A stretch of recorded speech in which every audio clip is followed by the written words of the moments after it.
One of the things we've changed a lot in 2026 is the Style Preferences menu. This is where you can change the way your song looks, the way your chords appear, and even the way diagrams are used for learning how to play the song.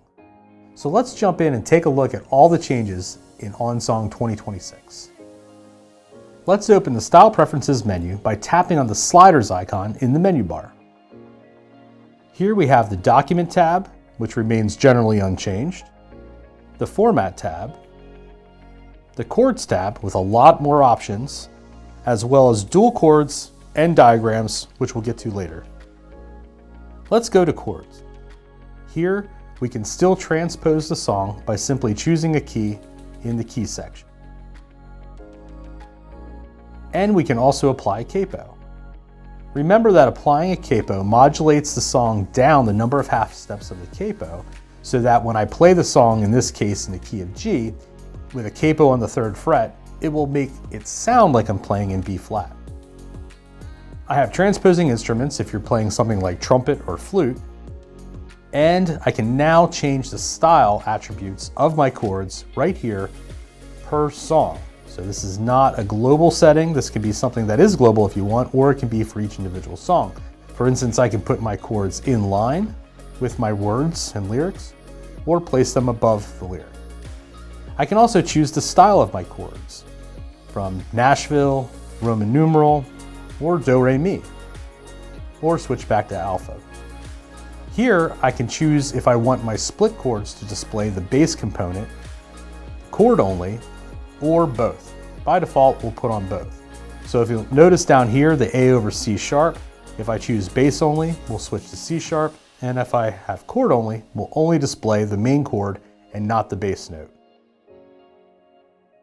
In the typography section, we can change the way those chords look. For instance, we might want to superscript everything that's not a part of the letter of the chord.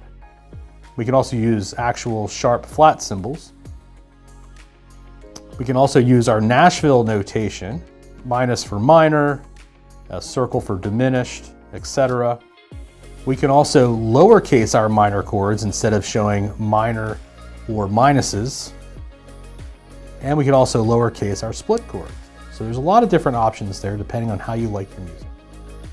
We can also add decorations around our chords, like parentheses, square brackets, etc.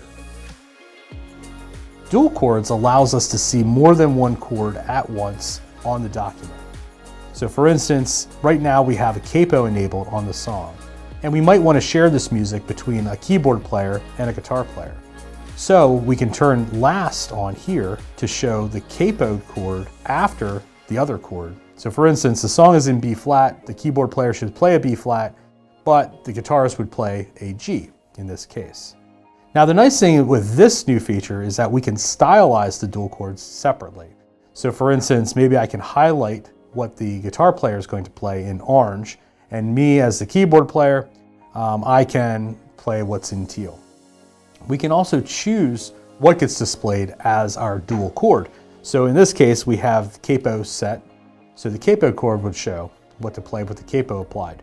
I could also choose original, which would be the original key of the song, which was written in F.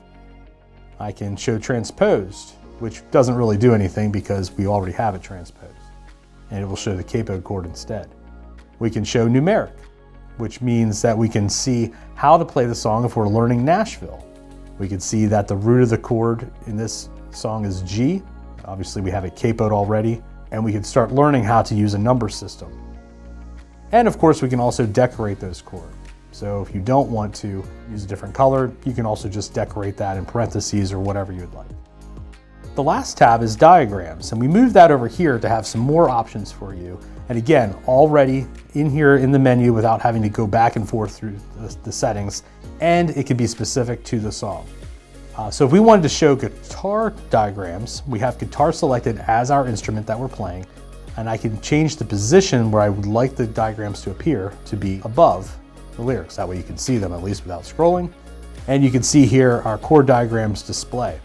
I can then use the side slider, as we've had for a while now, to change the size of those depending on how many we want to display across the content of the song. We have a number of them here, so I'm going to make them even smaller to kind of get them all to fit maybe. There we go. And we can also, since that's kind of small, we can also change the font size of those chord diagrams as well. We can bump that up relative to the size of the chord diagram. If I'm a left-handed player, we can change to left-handed diagrams as well. So if you have a left-handed guitar and you find it hard to kind of transmutate that chord diagram in your head, you can do that as well. And we have other options here for our diagrams. So if we want to show the notes that are being played or the fingers to use, you can do that, as well as turn the frets and other features on and off. Let's go back and take a look at the Document and Format tab in case you haven't used them before, or maybe there's something new that you could use. In the Document tab, you can see that you have a lot of different options for how the general piece of paper, virtual paper that you have on your screen should appear. For instance, we have Tint Mode up top. Tint Mode allows us to see that same song with slightly different colors. And this can be helpful if you have a visual stress disorder. For instance, sometimes if you stare at something that's too contrasted, like black text on white paper, those words start floating around, and that can be very distracting when you're trying to read and play music. By adding this slight blue filter, it can help you to visualize that.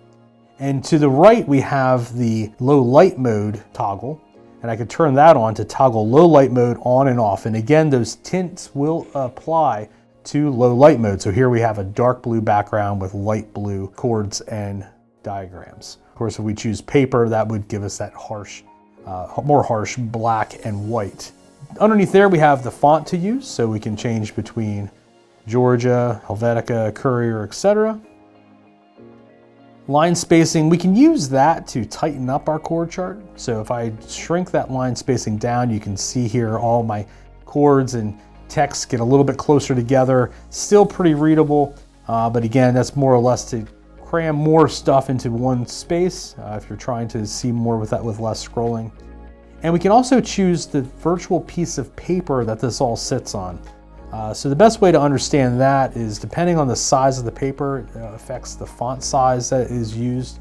So if we use a bigger sheet of paper, like a tabloid piece of paper, which is 11 inches by 17 inches, you'll see our font and everything get a little bit smaller, so we can fit kind of more in that piece of paper. Our diagrams still remain the same size, however, because those sizes are dictated by how many diagrams we want across the full size of the piece of paper.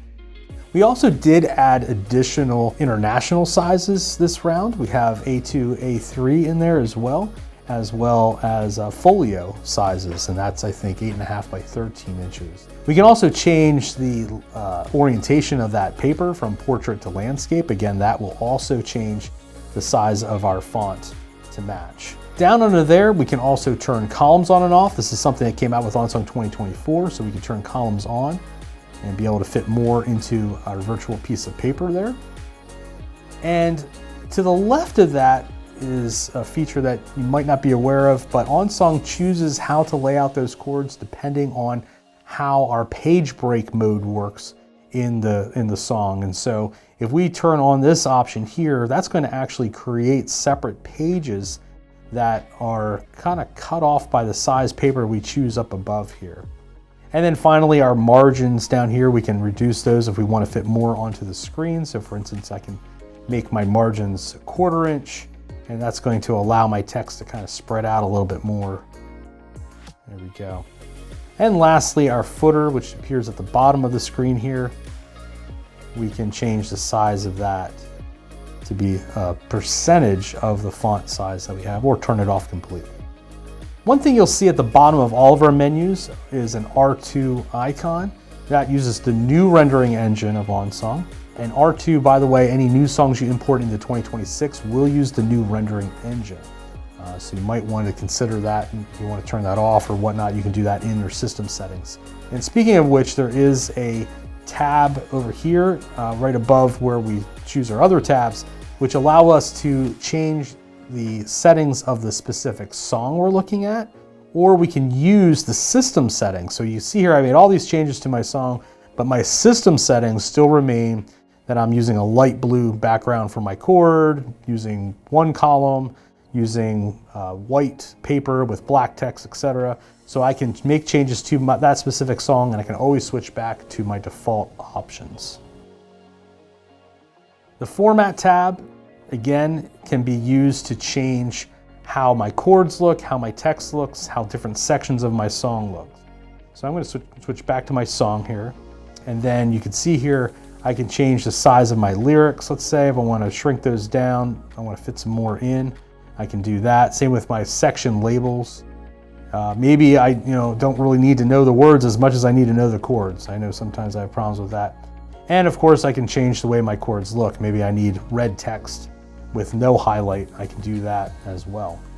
If I want to remove anything from my song, I can use these power buttons over here on the right hand side. So for instance, maybe the metadata in the song and the song title is just really superfluous. I don't need it. I can turn that off and just focus on the chords and the lyrics.